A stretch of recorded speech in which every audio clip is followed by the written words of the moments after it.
कहता लोग जे ज्यादा से ज्यादा ए माले घींची तो 10,000 तक ले जाई, ओकरा बाद ए माले के सूरज के मीटर ना उठी।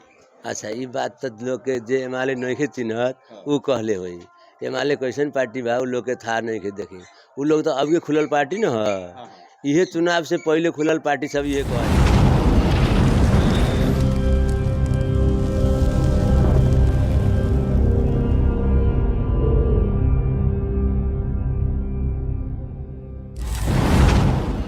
बारह दू के उप निर्वाचन के क्रम में नेकपा एमाले के उम्मीदवार बानी पुरुषोत्तम पौडेल तो मुलाकात हो गईल बा, घर दैलो कार्यक्रम कर रहल बानी यानी कबई गोठ एरिया में। नमस्ते, स्वागत बा अपने। नमस्कार नमस्कार धन्यवाद। बताइए कि जे चुनाव अपने के न जीता तानी ना हारा तानी, अपने के बीच बीच में बानी कह के आम मतदाता के अपने के विश्लेषण। ना मतदाता के विश्लेषण ठीके होई, लेकिन हमर विश्लेषण से कति बुझाता हम चुनाव जीत रहल बानी। काहे कि त लोग हमरा के कह रहल बा कि भाई अगाडि बढ़, तोरा हमनी के साथ देवेला तैयार बानी, तोरा वोट देम, तोरा साथ देम और तू अगाडि बढ़ कह के लोग हमरा के हौसला बढ़ा रहल बा। अपने के आगाड़ी बढ़ा रहल बा लोग, जनता अपने के पीछे हइले नहीं के, 50 गो कार्यकर्ता अपने के पीछे नहीं के, कार्यकर्ता अपने के घर दैलो में लौकत नहीं के। न हमरा कार्यकर्ता घर दैलो में व्यापक रूप में बा। काहे कि त आज त हमनी घर दैलो नहीं करत, आज त हमनी के भेंटघाट कर रहल बानी। कालू परसों हमनी जे घर दैलो कैनी गढ़ी माई में, हमनी के अपने के कहीं जे करैया माई में, हमनी के कबई गोठ में, देवताल में हमनी घर दैलो कैनी। जौन जौन गाविस में घर दैलो कैनी वहाँ वहाँ हमनी के 100, 150, 200, 500 तक लोग साथ देले बा। और सारा जनता जकरा जकरा हमनी भेंट करेनी, खास करके अपने के हमनी के काका लोग, बाबा लोग, मम्मी लोग, हमनी के माई बहन सब नेकपा एमाले के पक्ष में वोट देवेला तैयार बा। सब कह रहल बा हमनी के बहुत पार्टी के देखनी, अब एमाले के देखे के बा। खास करके छाता छाप के हमनी देखनी, 2 बेर चुनाव जितौनी, ई क्षेत्र में कुछो न कैलक ह। अब हमनी एमाले के जिता के ई क्षेत्र के विकास करम कह के लोग संकल्प कैले बा। तर 12-2 में ना पहले अपने चुनाव लड़त रहनी ना कुछ ना कहते, 3 नंबर में चुनाव लड़त रहनी, अपने गढ़ होने बा 6 में रहनी। अब बताइए कि जो अपने के कहता लोग जे ज्यादा से ज्यादा ए माले घींची तो 10,000 तक ले जाई, ओकरा बाद ए माले के सूरज के मीटर ना उठी। अच्छा ई बात तो लोग के जे एमाले नइखे चिन्हत उ कहले होई। एमाले कैसन पार्टी बा उ लोग के था नइखे देखी। उ लोग तो अबके खुलल पार्टी न ह। इहे चुनाव से पहिले खुलल पार्टी सब इहे कहेला। एमाले आज के खुलल पार्टी ना ह। एमाले तो 48 साल में ई क्षेत्र में चुनाव जीतल रहे, 56 साल में चुनाव जीतल रहे। नेकपा एमाले के यहाँ कार्यकर्ता संगठन जे बा, अभी आज देखें अपने हर एक पालिका में हमनी के महिला भेला हो रहल बा, हर एक वार्ड में युवा भेला हो रहल बा। कौन पार्टी हर एक पालिका में महिला भेला कर सकेला ई क्षेत्र में बताई त? हर एक वार्ड में युवा भेला करे वाला पार्टी कौनो बा यहाँ नइखे। ई लोग के 10-20 गो 50 गो आदमी लेके घुमेलन लोग, सब कहेला हमारा संगठन बा। नेकपा एमाले के संगठन त उम्मीदवार बिना हर एक वार्ड में काम हो रहल बा, हर एक वार्ड में घर दैलो हो रहल बा, हर एक पालिका में आज 300, 400, 500 महिला भेला हमनी के रहे। उपेंद्र यादव जसपा के अध्यक्ष, मधेश के मसीहा, ओकरा बाद अपने के सत्तारूढ़ गठबंधन के साझा उम्मीदवार, वहाँ के सामने रउआ टिकेम, ताश के पत्ता खानी अपने बिखर जाए। सुनी न ई सब बात अपने के कहे वाला बात है। हम 12 जिला में 40 साल से काम कर रहल बानी। 43 साल में हम निजगढ़ में जनपक्षी प्रधानमंत्री रहनी। ओकरा बाद में हम 48-51 के चुनाव 3 नंबर क्षेत्र से लड़नी, जीतनी भी। 6 नंबर क्षेत्र लड़नी, यहाँ पार्टी के सचिव रहनी, हम केंद्रीय सदस्य रहनी, प्रदेश के अभी 100 इंचार्ज बनी। 40 साल से हमनी 12 जिला में राजनीति कर रहल बानी और कोनो आके हमरा के राजनीति सिखाई? एमाले में भी तो अपने के एगो गुट जौन बा अपने के लाइक ना करला। एमाले में अभी कोनो गुटे नहीं खे। एमाले के जितना लोग बा अभी जिला से केंद्र तक, गांव से वार्ड तक, सब एमाले के प्रचार में लाग रहल बा। अब जहाँ तक अपने कहतानी मधेश के मसीहा उपेंद्र यादव जी, अध्यक्ष जी, अब मसीहा के तो अपने गांव में लोग न रुचैलक नु। सप्तरी जिला में जहाँ वो चुनाव लड़लन, उनका जन्म थलो रहे, उनका कर्म थलो रहे, उनका घर वतई रहे, लेकिन वहाँ के लोग कितना वोट से हरा देलक अपने के था बा नु? हमरा तो कहे न पड़ल। अब बताइए कि जे एक और उपेंद्र यादव जी बानी, एक और अपने के सीके राव जी अपने के किला गड़ा के यहाँ बैठल बानी बरियारपुर में, वो अपना उम्मीदवार शिव चंद्र कुशवाहा के हरन छाप के उम्मीदवार के जिता रहल बानी। रमेश खरेल जी तीसरका नंबर पर घंटी डोला रहल बानी कह के आइल बा मीडिया में। रउआ चौथा पांचवा स्थान में बानी, फिर भी कहता नहीं कि हमर लड़ाई उपेंद्र जी से। ऊ तो सुनी, वोट कितना केकरा आई जनता बता दी, हमरा कहे के ना पड़ी। अपने के करैया माई से लेके पचरौता तक के सारा जनता एमाले के पक्ष में वोट देवेला तैयार बा। अपने के सीके राउत जी के पार्टी के बात करता नहीं, कौन जनमत पार्टी कहिया के बनल ह? जनमत पार्टी के संगठन कहाँ है? अब अपने कहम जे जनमत पार्टी एमाले से कंपटीशन करी, एमाले इस देश में सब पार्टी पांचों दल मिलके समाप्त करे के चालक, फिर भी 79 सीट जीतले बा।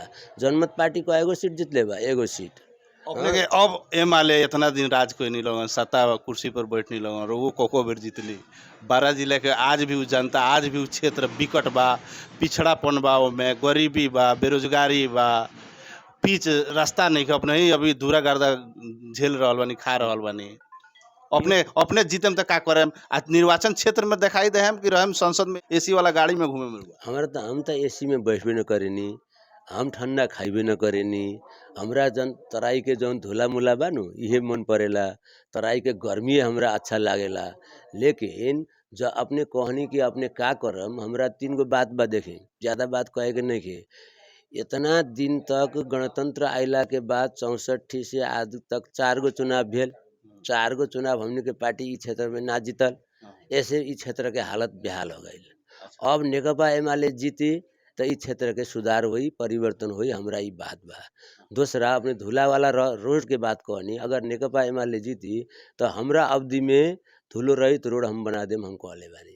दूसरा बात, चुनाव जीतला के बाद चेहरा ना देखा हम लोग ना ई बात नहीं के हम तो भाई नेताजी लोग के चरित्र हम तो भाई 3 नंबर क्षेत्र में चुनाव जीत के लोग के बता देले बानी। 3 नंबर क्षेत्र के सारा लोग से पूछी ई कैसन नेता। 6 नंबर क्षेत्र में बता देले बानी, वहाँ के लोग से पूछी ई कैसन नेता।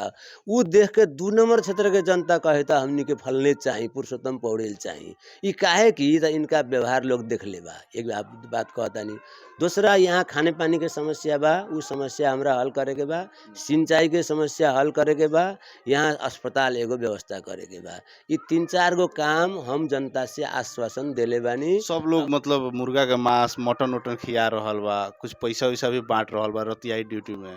रोहू तो कुछ मतलब रणनीति बनैले होके रोहू कथी खियाओ? देखिए, हम ये जनता के खिया के पैसा दे के वोट किने वाला धंधा हमरा से ना होई। टिकटॉक कलाकार ओकरा रखले बनी। हमनी के पार्टी वो काम करी भी ना। टिकटॉक कलाकार हौ नाचे वाला कलाकार रख के भी हमरा जनता के भुलावे के नहीं है। हम राजनीतिक बात कर रहल बानी, राजनीतिक आधार पर चुनाव लड़ रहल बानी। हमनी के पार्टी नेकपा एमाले के राष्ट्रीयता के एजेंडा, हमनी के पार्टी नेकपा एमाले के जनजीविका के एजेंडा, हमनी के पार्टी नेकपा एमाले के विकास के एजेंडा, 3 गो एजेंडा लेके हमनी आगे बढ़ रहल बानी। 4 करोड़ तक खर्चा होई ना होई, 2-4 करोड़े खर्चा ना होई। हमरा तरफ से चुनाव प्रचार खातिर अपने देख रहल बानी, हमनी के कार्यकर्ता का भात खा रहल बा। हमनी के कार्यकर्ता सब अपना खर्च से घूम रहल बा। हमनी के कार्यकर्ता सब अपना खर्च लेके, अपना खाजा खा के जनता के बीच में जाके नेकपा एमाले के वोट मांग रहल बा। एक और बात उठ रहल बा, सीके राव जी कहीं ना कहीं सत्ता गठबंधन दल के उम्मीदवार से तका वहाँ दुश्मनीय में बानी। एकदम बैटल के लड़ाई चल रहा बा, 70 से लेकर 12 के लड़ाई आ गई बा।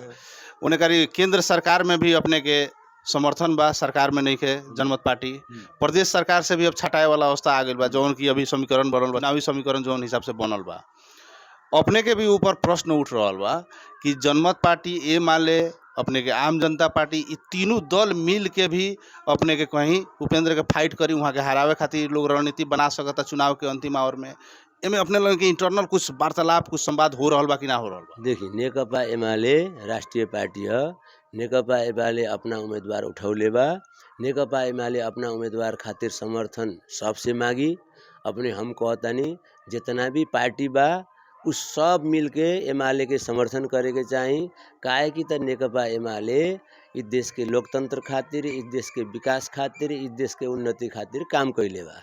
मधेश विरोधी पार्टी भी हो। मधेश विरोधी पार्टी तो एमाले हैले ना। मधेश के पक्ष में काम करे वाला पार्टी एमाले। जैसे कि अपने कहता नहीं, नागरिकता के सवाल में बात करेला लोग, नागरिकता आयोग बना के मधेश में सबसे पहले नागरिकता वितरण करे वाला पार्टी कौन है? एमाले। अभी राष्ट्रपति विद्यादेवी भंडारी बेल रोक देनी और नागरिकता विधेयक जो रहे उस संसद में पेश करके समिति में छलफल करके पास करे के तैयारी में के रहे, नेकपा एमाले रहे।